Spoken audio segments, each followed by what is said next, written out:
Shalom saudara yang terkasih di dalam Yesus. Pagi hari ini kita akan belajar dari Yosua. Kita akan melihat sikap Yosua ketika di dalam hatinya dia mengalami pergumulan, yaitu ketika Yosua dan generasi Israel yang baru mau masuk ke Yeriko. Dan Tuhan mengetahui isi hati Yosua yang khawatir dengan keadaan yang akan dia hadapi. Saudara, firman Tuhan adalah satu-satunya pedoman bagi kita untuk menghadapi segala kekhawatiran zaman. Firman Tuhan selalu mengingatkan bahwa rancangan Tuhan untuk masa depan kita adalah damai sejahtera dan hidup yang baik, bukan sebaliknya. Kita ingat bahwa Yosua dan Kaleb adalah orang yang mempercayai janji Tuhan. Nah, sedangkan kurang lebih 2 juta umat Tuhan lainnya ketika mereka akan masuk tanah perjanjian, mereka tidak percaya dan menista Tuhan dengan ketidakpercayaan mereka. Tetapi Israel yang dipimpin Yosua ini adalah generasi yang baru. Yosua dan Kaleb berbeda dengan generasi Israel yang tua, yang sudah binasa. Nah, mereka berdua sungguh-sungguh percaya akan janji Tuhan mengenai masa depan mereka. Nah, kali ini kita akan belajar dari Yosua. Saya akan bacakan dari Yosua 1 ayat 9. Bukankah telah kuperintahkan kepadamu, kuatkan dan teguhkanlah hatimu. Janganlah kecut dan tawar hati. Sebab Tuhan Allahmu menyertai engkau kemanapun engkau pergi. Saudara, kalimat bukankah telah kuperintahkan padamu, ini artinya dulu Tuhan pernah memerintahkan hal ini kepada Yosua, perintah yang sama. Nah, kalau Tuhan ingatkan lagi Yosua tentang janjinya itu karena pasti Tuhan tahu ada kekhawatiran di dalam hati Yosua. Dan janji Tuhan ini ada di dalam Ulangan 31 ayat 8. Saudara bisa baca mulai ayat yang ke-7 dan kemudian ayat yang ke-8. Tuhan melalui Musa sudah mengingatkan Yosua sebelum Yosua akan masuk ke Yeriko. Nah, perintah Tuhan di Ulangan 31 ayat 78 ini sudah diterima Yosua pada saat Musa masih hidup. Kemudian diulang lagi pada waktu Musa sudah meninggal. Saudara, kita tahu bahwa Yosua adalah hamba Tuhan yang setia. Tapi mengapa Tuhan mengingatkan perintahnya sekali lagi? Karena manusia memang rapuh. Yosua sama seperti kita sangat rapuh, bahkan dalam usahanya untuk setia dan mempercayai Tuhan. Begini saudara, maksud saya rapuh itu seperti ini. Tuhan bukan mengingatkan Yosua karena lupa firman. Ya, kita ingat bahwa kitab Taurat itu yang menulis Yosua oleh bimbingan Musa, ini dicatat di Yosua 24-26. Yosua penulisnya dan pasti menguasai kitab tersebut. Jadi masalah di hati Yosua ini terjadi bukan karena ingat atau tidak ingat ayat Alkitab, bukan. Tetapi bagaimana firman yang kita ingat itu kita lakukan, kita hidupi, dan bagaimana firman atau logos itu menjadi daging kita atau realitas hidup kita. Nah, ini makna sejati yang disampaikan Tuhan Yesus supaya kita lakukan. Kai hologos sarx egeneto. Dan firman itu telah menjadi daging, ini yang Tuhan mau. Nah, Yosua punya firman hanya di pikiran, tapi belum menjadi dagingnya saat dia mau masuk ke Yeriko. Belum jadi cara hidup Yosua. Tapi Tuhan setia dan selalu meneguhkan kita dengan firman dan rohnya dan terus menolong kita. Saudara, maka dari itu kita harus terus senantiasa mendengar firman Tuhan berulang-ulang. Karena kita ini rapuh dan kita bisa saja jatuh di dalam kekhawatiran dan ujungnya adalah ketidakpercayaan. Saudara, kalau kita kembali ke Yosua 1 ayat 9 tadi dikatakan, bukankah telah kuperintahkan kepadamu, kuatkan dan teguhkanlah hatimu. Jangan kecut dan tawar hati, sebab Tuhan menyertai. Saudara, ada 4 perintah yang diberikan Tuhan kepada Yosua. Kuatkan dan teguhkan hatimu, jangan kecut dan jangan tawar hati. Saudara, perasaan khawatir akan masa depan ini adalah hambatan bagi Yosua. Ya, tentu saja hambatan juga bagi kita, yang mana kekhawatiran ini akan menghambat kuasa Tuhan bekerja dalam hidup kita. Saudara, perintah Tuhan itu yang 4 tadi, justru ketika dilakukan maka segala kekhawatiran di hati Yosua akan menyingkir. Nah, jika kekhawatiran dikalahkan, kuasa Tuhan akan bekerja dalam hidup kita. Saudara, menarik.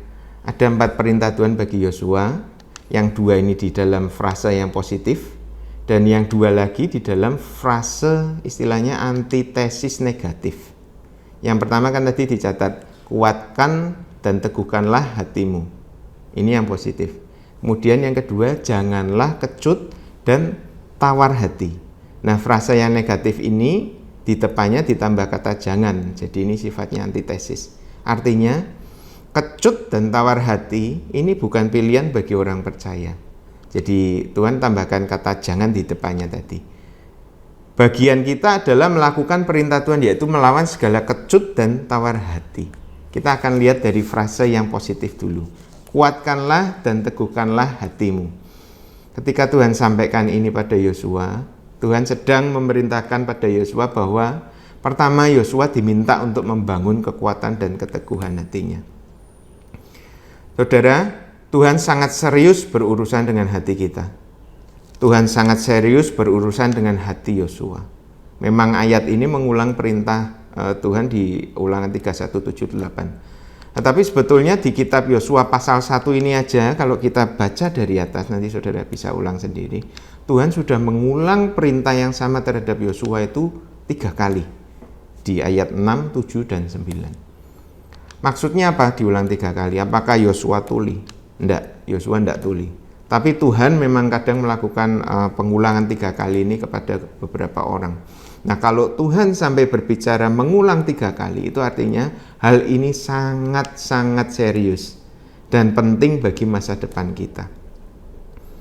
Saudara, Yosua diingatkan 3 kali, kuatkan dan teguhkanlah hatimu. Artinya yang pertama dan perlu dibangun oleh Yosua adalah menang atas kekhawatiran dirinya sendiri yang ada di dalam diri Yosua.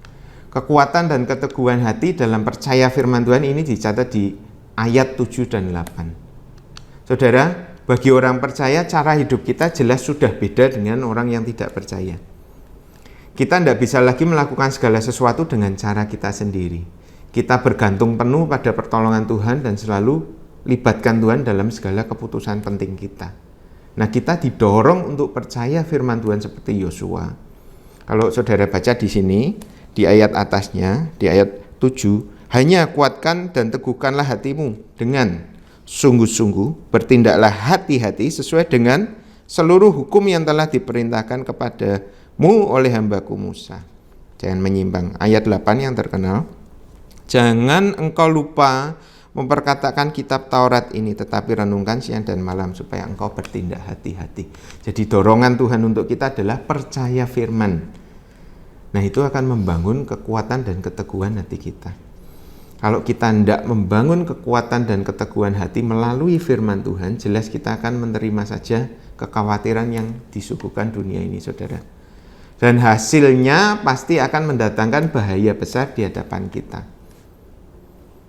Yang kedua, kenapa Yosua perlu kuat dan teguh hati pada Tuhan? Karena Yosua adalah seorang pemimpin yang menentukan nasib semua orang yang dipimpinnya. Kalau pemimpinnya salah keputusan, seluruh rakyat binasa. Saudara, kita percaya firman Tuhan dalam Ulangan 28 ayat 13 yang berkata, aku akan angkat engkau menjadi kepala dan bukan ekor. Firman itu punya 2 makna. Yang pertama, memang kita bertanggung jawab atas orang-orang yang Tuhan serahkan pada kita untuk kita pimpin. Dan makna yang kedua adalah bahwa kita tidak lagi tunduk pada perbudakan dosa dan maut dan dunia. Kita merdeka dan diangkat Tuhan menjadi pemimpin bagi segala keputusan kita sendiri dengan syarat yang jelas. Yaitu engkau akan tetap naik dan bukan turun apabila engkau mendengarkan perintah Tuhan. Itu janji firman Tuhan. Yang harus kau lakukan dengan setia. Itu ada di Ulangan 28 dan ayat 13. Saudara, betapa bahayanya jika seorang pemimpin tidak memiliki kekuatan dan keteguhan hati dalam percaya pada firman Tuhan. Itu yang Tuhan ingatkan pada Yosua. Bisa-bisa bukan jadi pemimpin atas hidupnya atau apalagi atas bangsa Israel, tapi malah bisa jadi Yosua dipimpin dunia dan kebinasaan yang dituai nanti. Tapi sebaliknya, kalau kita membangun kekuatan dan keteguhan hati pada firman Tuhan, maka jelas kita akan menjadi kepala yang dipimpin oleh Tuhan dan kita bukan lagi ekor dunia ini. Saudara, perintah Tuhan yang berikutnya adalah jangan kecut dan tawar hati. Ini ada di perintah yang 2 yang berikutnya. Ada di Yosua 1 ayat 9. Kita akan terus lanjut. Saya akan bacakan ya. Janganlah kecut dan tawar hati, sebab Tuhan Allahmu menyertai engkau kemanapun engkau pergi. Seperti yang tadi kita bahas, ayat ini menggunakan frasa negatif, tapi di depannya dikasih kata jangan. Maksud Tuhan adalah bahwa kecut hati dan tawar hati itu sama sekali bukan pilihan kita. Atau tidak boleh ada di dalam kamus orang percaya. Kata kecut hati dan tawar hati itu bukan pilihan dan tidak dalam benak kita. Mengapa seorang bisa kecut hati dan tawar hati? Saudara, manusia bisa jadi kecut dan tawar hati saat tidak berdaya menghadapi bahaya yang ada di depannya. Saudara, mama saya pernah kena kanker ovarium pada waktu saya masih SMP. Dia mengalami pendarahan yang hebat dan divonis stadium akhir. Nah, papa pada waktu itu juga jatuh bangkrut. Untuk operasi aja tidak ada duit. Kami sungguh-sungguh berdoa. Singkat cerita, Tuhan turun tangan, mama dioperasi, biaya dicukupkan dengan ajaib oleh Tuhan. Sampai sekarang mama sehat, walafiat, seger buger, ceria, dan melayani Tuhan. Tapi saudara, saya ingat betul dampak mengerikan dari vonis dokter yang berkata, mama kena kanker stadium akhir. Kami semua waktu itu tuh rasanya seperti ada lubang hitam yang besar di dada, tidak tahu harus buat apa. Yang kami tahu cuma berlutut, berdoa, minta kemurahan Tuhan bekerja. Saudara, yang mau saya bagikan seperti ini. Orang percaya bisa kecut, bisa tawar hati. Biasanya saat maut dan kengerian itu ada di depan mata kita. Lutut ini rasanya tidak punya tenaga untuk berdiri. Ngeri, kengerian dari teror yang ditaburkan oleh musuh itu menutup segala kemampuan kita untuk berjuang. Nah, inilah yang dimaksud Tuhan sebagai kecut dan tawar hati.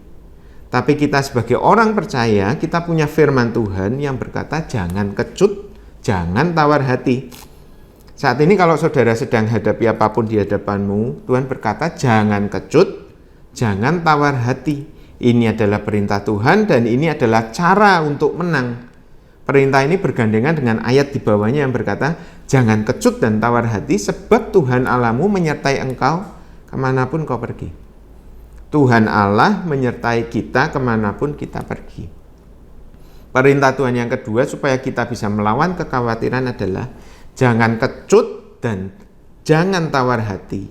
Ketahuilah dan percayalah bahwa Tuhan selalu menyertai kita kemanapun kita pergi.